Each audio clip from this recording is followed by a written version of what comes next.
Sasa wazazi katika kaunti ya Busia wameweka lawama kwa kuchangia matokeo duni ya kielimu katika eneo hilo. Wadau wa elimu wakiongozwa na Profesa Okumu Bigambo na mbunge wa Finyula Daktari Oundu Mudenyu wamesema kuwa kiwango cha juu cha uzazi usio na uwajibikaji pamoja na mtazamo wa kutojali kumeacha wakuu wa shule wakiwa na juhudi ngumu ama hafifu katika kuokoa hali ya elimu inayozorota miongoni mwa wanafunzi. Akizungumza katika shule ya upili ya wasichana ya Nyakwaka wakati wa maadhimisho ya siku elimu ya kaunti ndogo ya Finyula, Profesa Bigambo aliwalaumu wazazi kwa kuchochea uasi miongoni mwa wanafunzi, jambo ambalo limechangia kaunti ya Busia kupata alama 3 tu za A kwenye mtihani wa KCSE wa mwaka uliopita. Akisisitiza kauli hiyo, mbunge Daktari Oundu aliagiza maafisa wa utawala wa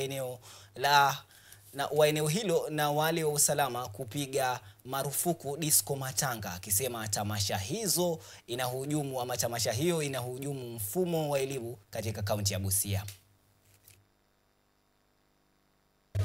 Busia schools and Busia parents, where are we going to? Wazazi ambao mko hapa, disco matanga inaumiza watoto wetu. Ni kama tumewacha hiyo jukumu, kwa sababu mtoto anapewa hiyo usaidizi wote, mbona apate mimba?